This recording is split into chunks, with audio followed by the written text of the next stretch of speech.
Hoje iremos iniciar a nossa disciplina de Gestão de Operações e Logística 1. Eu sou a professora Daniela, tenho trabalhado com essa disciplina desde 2015 na educação à distância. Trabalho com ela também na educação presencial, no curso de Administração Pública.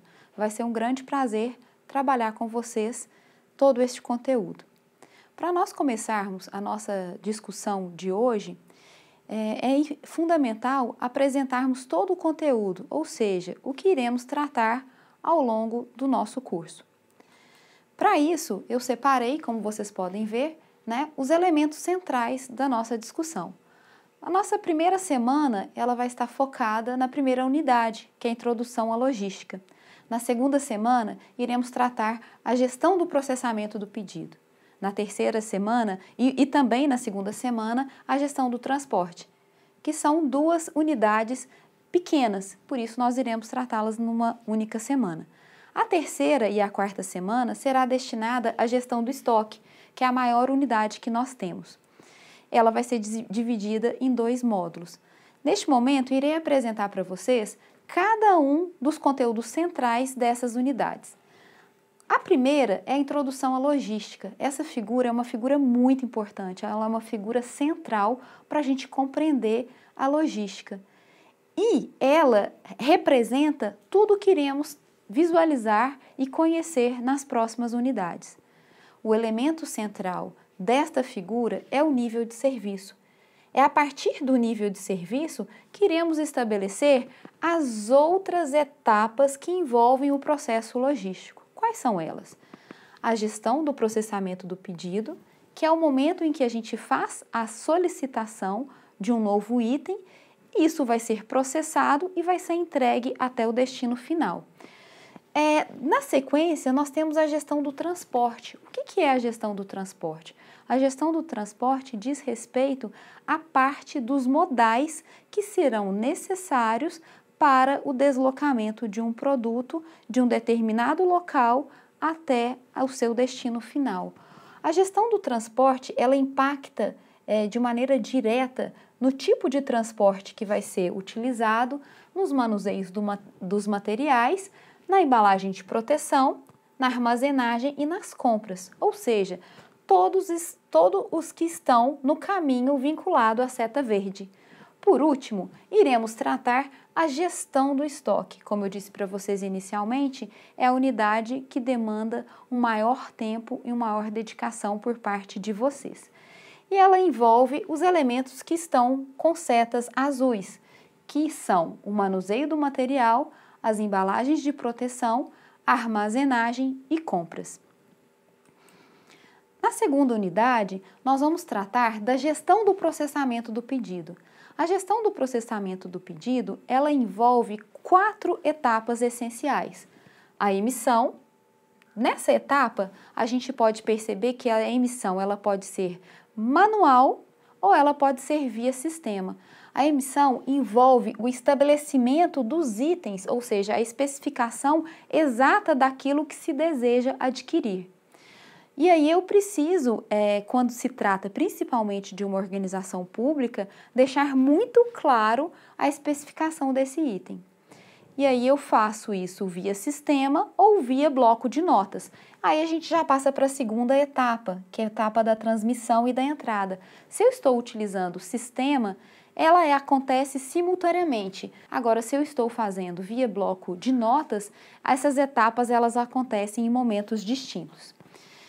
Feito a transmissão, a gente vai fazer a parte de verificação. O que significa a verificação?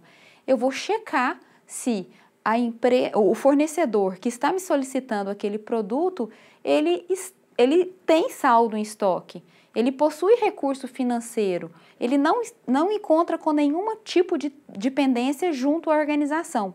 Fechado essa etapa de verificação e constatado que é possível fazer a liberação daquele pedido, nós vamos para a última etapa, que é a fase do processamento. O que envolve a etapa de processamento? Envolve a retirada dos itens do estoque, ou seja, é importante a gente fazer a gestão desse material para que não falte o produto no armazém na hora que eu preciso retirá-lo, e vai acontecer também a distribuição, que é a entrega do produto ao fornecedor, à organização solicitante. E aí, nessa etapa de processamento, você tem também o que a gente chama de rastreamento. Se eu estabeleci lá no meu nível de serviço que eu quero uma entrega mais confiável, eu vou poder solicitar o rastreamento. É nessa etapa também que existe um acompanhamento muito direto com o relacionamento com o fornecedor, para ver se tudo está sendo entregue da forma como foi previamente solicitada. E aí a gente termina essa unidade, que seria a parte da gestão do processamento do pedido. Na sequência, nós vamos tratar da gestão do transporte. A gestão do transporte, nós vamos tratá-las a partir de 4 elementos centrais. Primeiro, os tipos de modais. Entre eles, nós temos o transporte ferroviário, o transporte dutoviário, o transporte rodoviário, o transporte aéreo e o transporte fluvial. E aí, na sequência, nós vamos fazer uma análise comparativa entre os modais. O que é essa análise comparativa? Eu vou verificar por que um modal é melhor do que o outro a partir de determinadas condições e por que ele não é tão ideal, igual a outro tipo de modal, em função de algumas particularidades que acontecem. Por exemplo, o transporte aéreo, ele é um transporte muito rápido, mas por outro lado, ele tem um custo muito alto. Então, se eu optar pelo transporte aéreo, vai impactar num valor de transporte muito alto. Eu estou disposto a pagar por isso? O meu produto, realmente, ele é tão especial ao ponto de requerer o uso do transporte aéreo, né? E por outro lado, será que a densidade desse produto, ela é possível de ser comportada num transporte aéreo? Então, são elementos desse tipo que nós iremos discutir para saber o que um modal é melhor do que o outro. Depois nós vamos tratar da questão dos custos, né? Que já está um pouquinho dentro do que eu acabei de dizer para vocês, né? Qual que é o custo para eu utilizar um transporte aéreo? Qual que é o custo para eu utilizar um transporte ferroviário? Qual que é o custo de um transporte rodoviário? A gente vai perceber que o custo de investimento de um transporte ferroviário é muito alto, mas ao longo do tempo, né, ao longo da vida útil da ferrovia, nós vamos conseguir reduzir este custo ao longo do tempo. E por último, nós vamos tratar de alguns fatores que impactam no custo dos modais. Esses custos, esses fatores diz respeito à questão de densidade, diz respeito à questão do frete de retorno. O que quer dizer isso? Se eu vou fazer um transporte e eu tenho como garantia que eu vou ter um novo frete de retorno, isso faz com que o custo desse transporte caia. Diferentemente, se eu for ter apenas o transporte de ida, né, o custo desse transporte irá aumentar.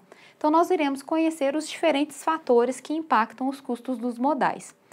E por último, nós vamos tratar da gestão do estoque. Como eu disse para vocês, é a unidade que tem maior quantidade de conteúdo. E aqui, além de ser uma unidade que tem maior quantidade de conteúdo, eu vou trazer para vocês alguns materiais complementares que vão permitir a vocês conhecerem de uma maneira mais ampla como é a gestão do estoque. Eu até vou apresentar para vocês um vídeo da Natura, que é uma empresa privada, mas que permite conhecermos de uma maneira muito clara, por meio desse vídeo, como que acontece a logística dentro de uma organização. Um outro ponto também importante dentro dessa unidade vão ser alguns textos complementares que vai tratar de compras públicas, porque ela possui várias particularidades. Então, eu sugiro fortemente que vocês façam com muita atenção a leitura desse material, que vai auxiliar na retirada de dúvidas de diferentes partes desse conteúdo. Aí, os elementos que compõem essa unidade são 5. Primeiro, a razão para se ter estoque. Por que é importante a gente conhecer isso? Porque nas organizações, de uma maneira geral, estoque representa custo.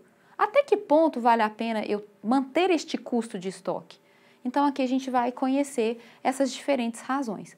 Uma das razões diz respeito ao estoque de segurança. Eu preciso de ter produtos disponíveis no meu estoque para não comprometer o processo produtivo. Pensando no setor público, não comprometer a prestação do serviço público. Na sequência, nós vamos apresentar a parte de gestão de compras e de seleção de fornecedores. Aí vocês podem me perguntar: Daniela, mas na administração pública é possível fazer a seleção de fornecedores? Então, na verdade, nós temos aqui que respeitar principalmente a Lei 8666, né, que é a lei das licitações. Por outro lado, tem-se tido um estudo bastante aprofundado no sentido de que a administração pública ela precisa conhecer os seus fornecedores, ela precisa ter um bom cadastro de fornecedores. Na hora que surgir os editais, ela não vai restringir, mas ela tendo um bom cadastro, ela consegue mandar para todos esses fornecedores os novos processos licitatórios que estão em vigência. E além dessa boa seleção, ela consegue num pós-compra, que é algo que a gente ainda precisa melhorar dentro do setor público, a gente consegue saber aqueles fornecedores que não cumprem com os prazos, que não cumprem com a quantidade solicitada, que não cumprem com a qualidade que foi estabelecida em edital. E aí a gente já consegue, por meio das sanções administrativas, limitar os maus fornecedores de estar participando dos próximos certames. A terceira etapa diz respeito à armazenagem. A armazenagem é o local específico destinado para a guarda dos produtos em estoque. E nós temos diversos tipos de armazéns. Nós temos os armazéns cobertos, os armazéns descobertos, nós temos os armazéns horizontais, os verticais. Tudo isso vocês vão poder visualizar concretamente no vídeo que vai estar disponível para vocês em nossa sala de aula. Por último, não finalizando, nós vamos tratar do manuseio de materiais e das embalagens de proteção. A embalagem de proteção, pessoal, são as embalagens que vão proteger a integridade do produto. Não é a embalagem comercial, a embalagem do marketing, aquela embalagem que gera em nós necessidade ou desperta em nós o interesse por consumir determinados produtos. Essa embalagem aqui diz respeito a chegar com o produto intacto, em perfeitas condições, ao destino final.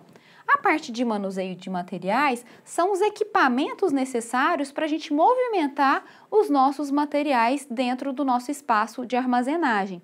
A gente pode utilizar aqui as empilhadeiras, os carrinhos de transporte ou mesmo elementos muito mais simples, né, como a própria pessoa fazendo o manuseio desses materiais.